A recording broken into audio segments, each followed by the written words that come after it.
Well, thanks for tuning in, and it's not often I refer to other people's YouTube channels, but I'm going to now because this is Dan Lambert, who is known as TimeDogTheHorse on YouTube, and it plays some nice music.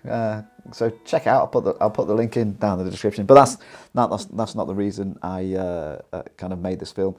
I mentioned a couple of videos back. I bumped into Dan as I was going up Devil's Kitchen in Snowdonia, and we had a good chat. And he was talking about his photography, and he then sent me some images to get my view and to give any kind of tips, advice and recommendations and that type of thing. So anyway, we had a bit of a chat over the email, and he said it was okay for me to use his images to make a film to talk about some of the things you need to think about when you're doing some landscape photography. So I've got 4 of his images, and I'm going to do a critique, for want of a better phrase. We'll get into them now, and I'll talk you through them. Okay, so we're going to have a look at the first of Dan's images, which is this. Actually, it's a nice scene. I think it's in Snowdonia, and a view down one of the valleys in Snowdonia. Nice landscape, obviously, kind of nice conditions for a bit of light and dark and quite contrasty. So things I really like about this image. I like the sky. The sky is great. There's a kind of lovely contrast between the light shining on the clouds here and the darkness in the grey. It gives a real sense of kind of drama in that cloud. Dan's done a really good job of getting the sky. The only thing I would say is there's this streak here, which is obviously I guess a plane passing over. I just use the kind of tool to get rid of that. It's a distraction. So love the sky. I think the sky is great. I really like the contrast Dan's got here on the side of the valley between the light shining in some of the kind of the I guess you call those kind of canyons or something, and then the kind of the darkness. It really gives a sense of drama. So I think really like that kind of upper part of the image. So the top third, I would say, the image I really like, and Dan's done a good job there. A couple of issues for me. This big rock in the foreground, it doesn't serve any purpose. So I've had an exchange of emails with Dan, and he said, kind of, looking at YouTube videos and reading stuff, he knows it's important to get foreground interest, and he's absolutely right in the image. But in this case, this rock, I think, is too much of a distraction. In fact, and the advice I gave to Dan is, there looks like, if you can see in the bottom corner down here, I'll just I'll use the spot removal tool to highlight it. But in that bottom corner there, there looks like a path leading in. So if Dan had stood on this rock and then used that path as a leading line going into the valley, because it looks like that path is working its way down into the valley. So if Dan had maybe stood on the rock and used the path as a leading line into the valley, probably a kind of better composition. But I'm just going to try something here with the crop. I wondered whether, if you took that out, took some of the sky out, there's probably not enough foreground interest there, but there's more in the upper part of the image than there was in the bottom part of the image. So just think about kind of foreground composition. It's always better to have leading lines than something blocking off the image. I think this blocks off the image, but overall, I kind of like the balance and the drama that Dan's got in that image, and just a couple of steps forward, and it would have been kind of a really good image. Next one, again, I think taken in Snowdonia, and again, really like the sky. I think there's a lot of drama in the sky. And again, there's a little bit of a plane trail there. I would use a spot removal just to take that out. Just, off that goes, and it's gone. But look at the previous image I was talking about leading lines. Look at this leading line that Dan's got here. This path is fantastic. Really senses. I think Dan's used this kind of the senses of kind of the vanishing point. So these rocks in the side and on both sides, all pointing towards a central position and following this path up. So really great use of leading lines heading into the kind of distance and um, the image here, I think of Dan's friend Salome. Um, Almost the reverse of the other image. The foreground here is great, and the sky is great, but the leading lines are pointing to this figure. Now, not a comment on Salome. The challenge I find with this image is that Salome has obviously got a camera out. You can see she's got a camera out, and she's looking off into the valley.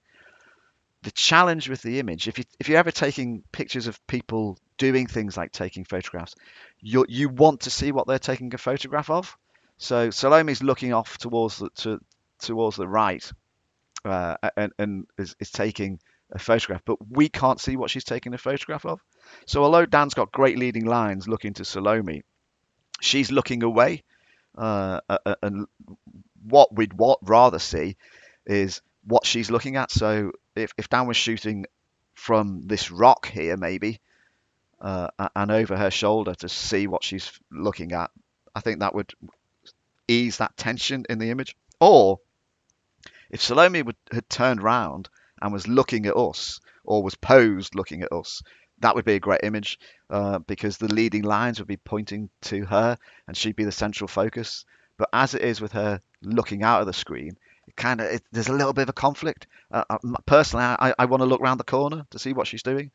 But just bear that in mind if you're taking pictures of people doing things like painting or taking photographs, you want to see what they're doing. So, but I think a good image would have been helped if Salome was looking this way, and maybe posed, or walking this way, or even walking away. But because she's using a camera to look the other way, a little bit of a conflict. Um, Third image that Dan sent is this picture. I think again in North Wales of a wind farm looking out into the distance, and I think that skyline, the colours in the sky, the fading horizon, is just absolutely brilliant. I think the range of colours that Dan's got in here, kind of the fading blues, starting actually down here, the blues that fade and fade and fade into a grey. You then have the lovely kind of mountain, which again in dark blue, which balances back down into the front of the image. It was great, and then a lovely sky with a lovely grade of pinks and oranges and yellows. Absolutely top quality horizon there. Um, just one thing to bear in mind, that uh, it's not straight, so the horizon's not straight, so you'd need to straighten the horizon, and the windmill isn't straight, so you just need to rotate a little bit, to get a straight horizon, and a straight windmill. Actually, I've gone a bit too far there, but you get the idea. But then, and I think Dan, when we exchanged kind of correspondence, appreciated that this foreground interest doesn't really work. You don't always have to have foreground interest in the image. This would have been a really nice image, without the foreground. I can't show it properly because I've got to crop out the foreground image. But you can imagine, if Dan had stood on top of kind of that outcrop, and then just looked at the windmill and the horizon and the sunset, that would have been a top image. So don't overthink your images. Just don't think too much about the foreground, and don't obsess about getting stuff in the foreground. If it doesn't work, don't use it. Dan could have walked up here, looked across, and got that wonderful sky. I hope actually that he did take some other images. Dan, let me know whether you took some other images, because I think that would be a top shot, without this foreground in. And then I've saved the best to last. I really like this. I really like this image of I think it's the road from Capel up to Snowdon, and look at the drama in that image. And Dan has done a fantastic job with this road leading line. Comes in from the right of the image, the road winds its way around, and then points up at the mountains. So you got cloud up on the mountains, so there's a kind of little bit of mystery, lovely light in the foreground, and the composition is really really good. I love the leading lines. I love what Dan's done, kind of leading us from this sunny road into kind of the gloom of the mountains in the distance. A couple of minor things that I would look at. So the sky's kind of pretty blue. I don't know if Dan was using a filter in this image, but the cloud is pretty blue.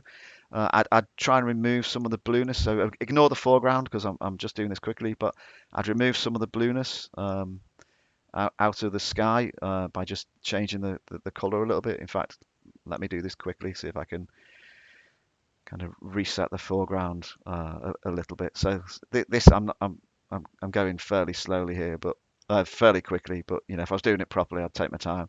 But I'd take some of the blue out of the sky and get a better balance. But I think that composition's great. And then just one minor thing. This post, I'll highlight it with this post down here.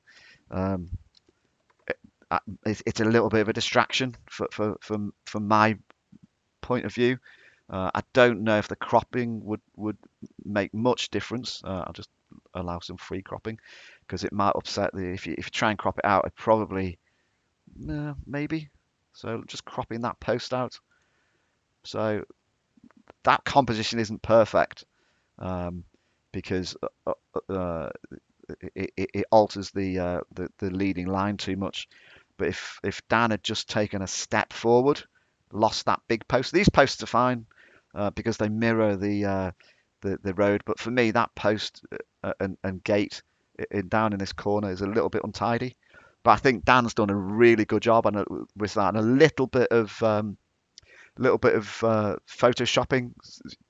That could be a really really good image that I'd be happy to hang on my walls. So just playing one of Dan's compositions in the background. Hope you can hear it. So there you go. 4 images. I think, as I said in the piece, he's got a really good eye and he's working hard at his craft.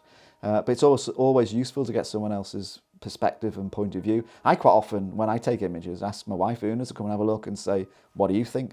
Because you kind of get invested in your own images. So it's sometimes a good idea just to ask other people to look at them. So I think Dan was quite grateful, and thanks for allowing me to do this, Dan. But I think Dan was grateful that I shared some advice and guidance. But hopefully you found it instructive and a bit of a hint and a help when you're making your own images. I'm not sure I'll do this very often, but if you're interested, let me know and we'll see what we can do. It takes a little bit of time, so I might not be able to do lots of them, but always interested in kind of feedback. If you thought it was useful, let me know. And if you'd like to do it yourself, let me know and we'll see what we can sort out. So anyway, thanks for watching and I'll see you next time.